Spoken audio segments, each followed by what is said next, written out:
Hello and welcome to My Mom's Basement and another My Mom's Basement recapper, this time breaking down everything you need to know before watching Daredevil Born Again. I'll be breaking down everything from the original Netflix series to every appearance of Wilson Fisk and Matt Murdock in the MCU, hopefully refreshing your memory on this stuff or giving you the broad strokes if you've never seen it. And this will be more of a common man broad strokes approach to the recap as well. There's already plenty of great ones on YouTube that break down the nitty gritty of every detail that you could possibly know about these series. I will be breaking down what I believe you need to know or should know going into Daredevil Born Again. So if I leave out one of your favorite plot lines or characters, make sure to leave it in the comments below and refresh everybody's memory on that as well. Daredevil Season 1. Daredevil debuted on Netflix in 2015, and although the show has only been considered official MCU canon as of recently, the MCU has always been canon to the show. It's kind of like the not all rectangles are squares, but all squares are rectangles thing. From the very first episode, the Battle of New York is referenced, and there's a bunch of little nods like that afterwards. So it's really awesome that we're finally getting a rebooted version of the show over 6 years after its cancellation that is fully acknowledged as part of the Marvel Cinematic Universe.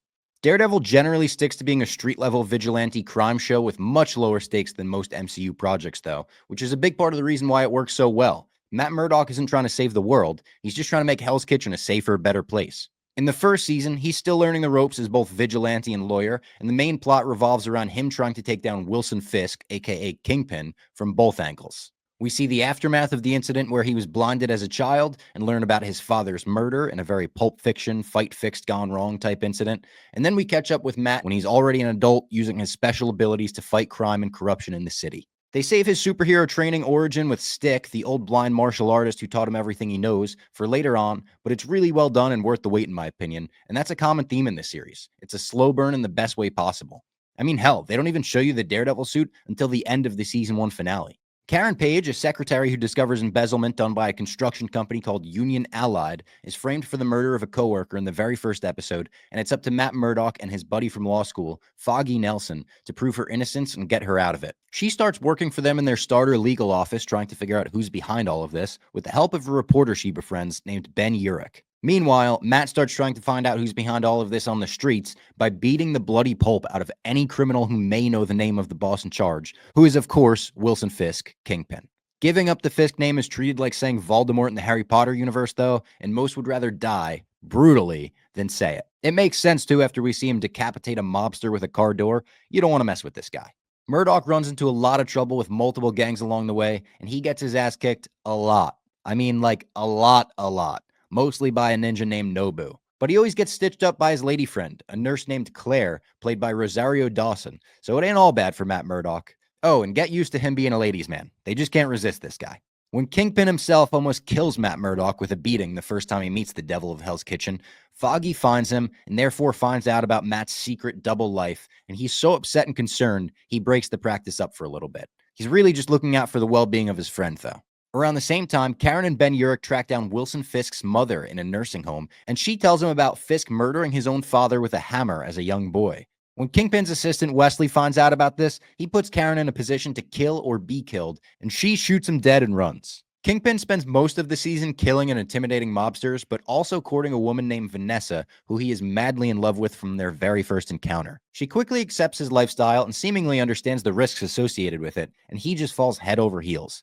Unfortunately for Vanessa, though, those risks became a reality right away when she was poisoned by Fisk's own accountant in an inside job. And although she survives, this sends Fisk off the deep end, and he not only kills that accountant by pushing him down an elevator shaft, he also strangles Karen's friend Ben Urich shortly afterwards. Matt eventually convinces a corrupt cop to testify against Kingpin, getting him arrested at the end of the season, and thankfully he got a real suit made since their last confrontation, because Fisk breaks out of custody before even getting to jail, and they have one more fight where Daredevil avenges his loss to Kingpin and puts him behind bars for real. Oh, and Nelson and Murdock get back together to put a cap on things. Daredevil Season 2.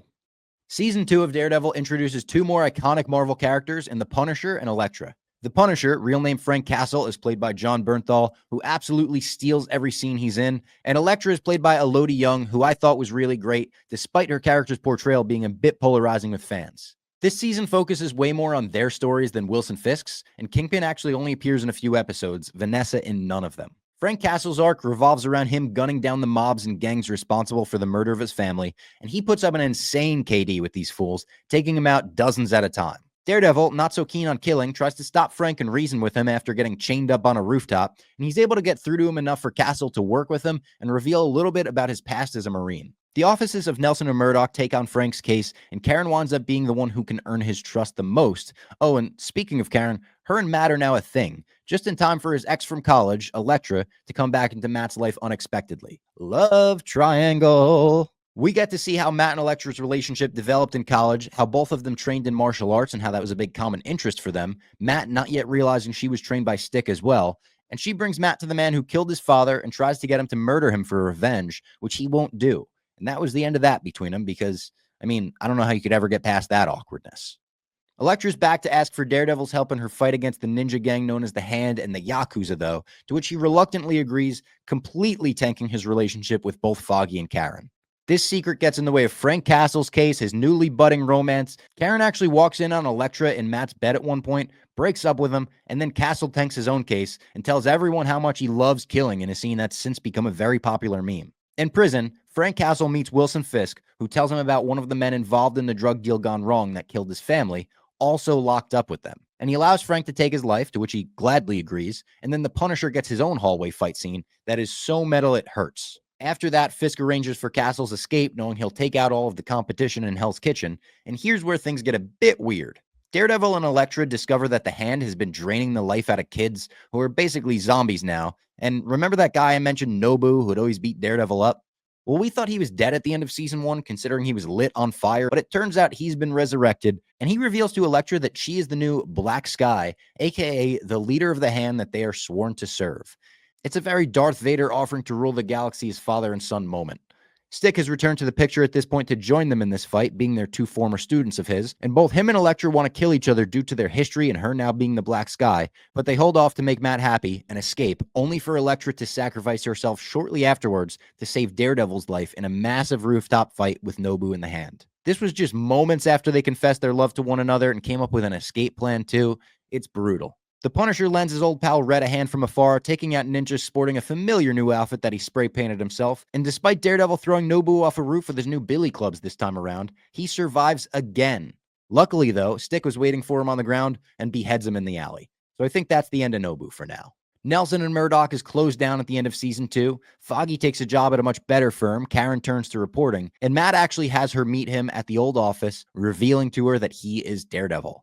The season-ending cliffhanger shows that Elektra's body was dug up, though, and that the Hand plan on resurrecting her next. The Punisher and the Defenders.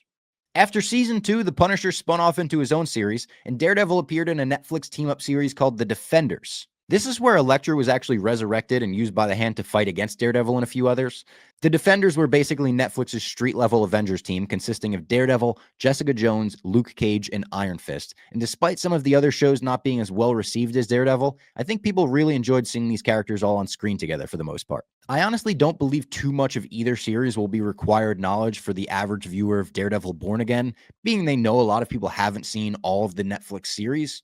But Elektra does kill Stick in the Defenders, and she's presumed dead herself when a building explodes, leaving her and Daredevil in the rubble, setting up for Daredevil Season 3, so that's definitely worth mentioning. Also, I can maybe see Kristen Ritter's Jessica Jones popping up at some point, because I know fans truly love that character. I'd be shocked if any real backstory would be required of the viewer there, beyond her being an ex-superhero turned private investigator who has worked with Daredevil in the past. Definitely keep an eye out for her, though. Daredevil Season 3. Daredevil Season 3 picks up right where the Defenders left off, and Matt Murdock is presumed dead with Elektra since they were together at the bottom of that demolished building.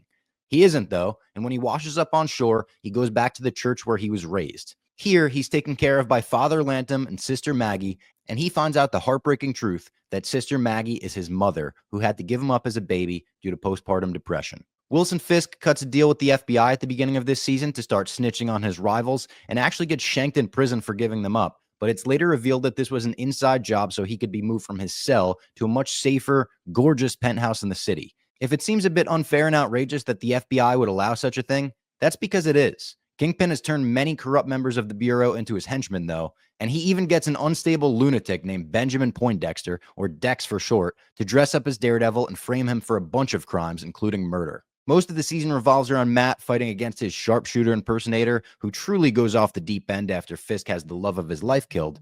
But she was really just a girl Dex stalked, though. He's a creep show of the highest degree. We also learn more about Karen Page's backstory in this season, and we finally get the full story of how her brother died in a car accident where she was drunk and high behind the wheel. It's very sad, but it makes her poor decision-making start to add up, and she also tries to get Wilson Fisk to confess to his crimes and accidentally confirms to him that Matt Murdock is Daredevil. Foggy makes a brief run for DA as well, not backing down from exposing Fisk even after Matt urged him to stay quiet, but I digress. Eventually, Dex comes after Karen, who was hiding out at Father Lantham's church, and he kills Father Lantham. The real Daredevil shows up, and a big fight occurs between the two of them, and Kingpin successfully gets cleared of all charges while putting everything on Daredevil. He then reunites with Vanessa and starts planning their wedding, which they want to happen immediately for the good publicity. Matt, Foggy, and Karen are able to get one of Kingpin's main FBI agents to testify against him, but the jury had already been corrupted and threatened by Fisk, so that only leads to the FBI agent getting killed by Dex after Vanessa orders her first hit. That agent, Agent Nadeem, actually recorded a video before being murdered where he detailed all of the Fisk crime and corruption, and Karen had it sent out to everyone during his wedding reception. Around the same time, Matt told Dex that Kingpin murdered the love of his life and even told him where to find the body, and Dex crashes the wedding, WWE style, for revenge. Matt Murdock shows up as well, and they have a full-on triple threat match that not only ruins Kingpin's favorite painting, but paralyzes Dex.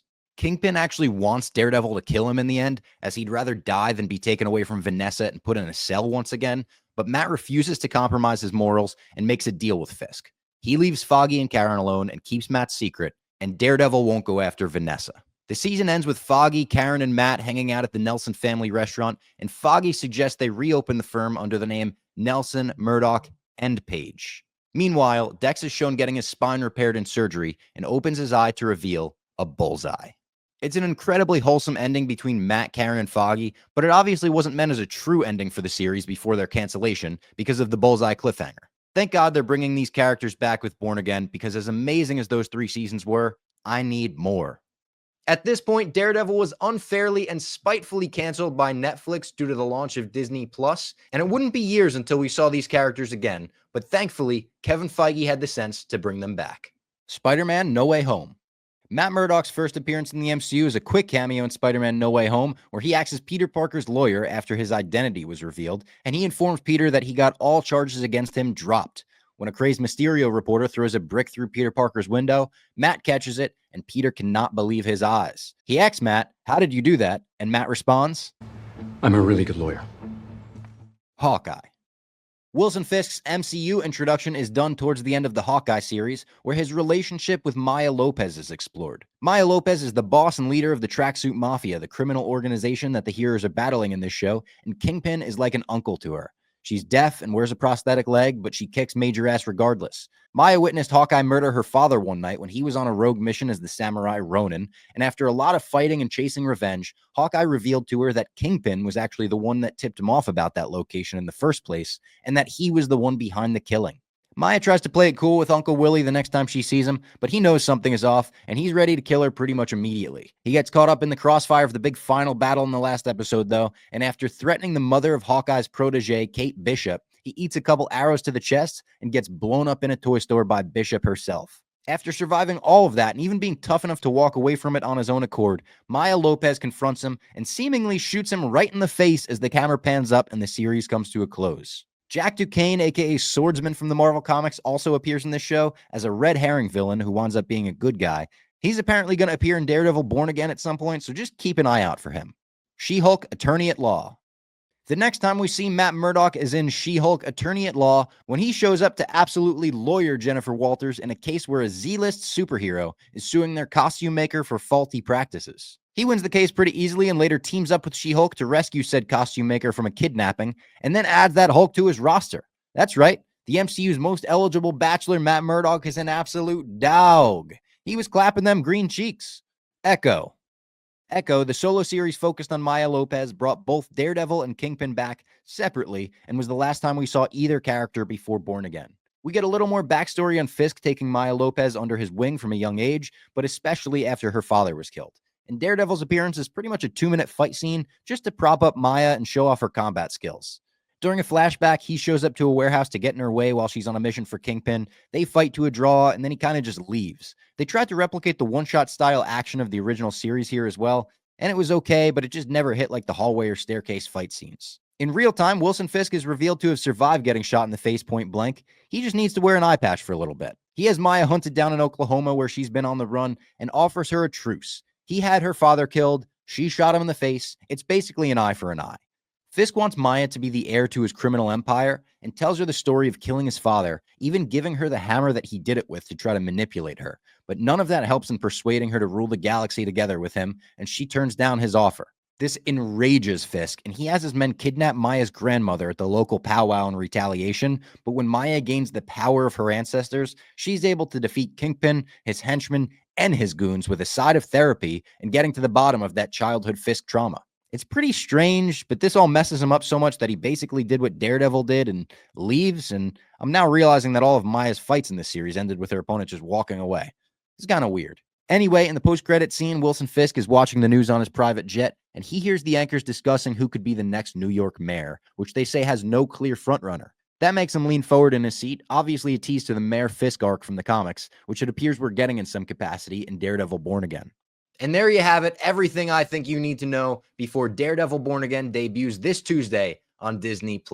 I can't wait. The early reviews are great, and honestly, I just want Matt Murdock, Foggy Nelson, and Karen Page back in my life. Hell, I'll even take Wilson Fisk.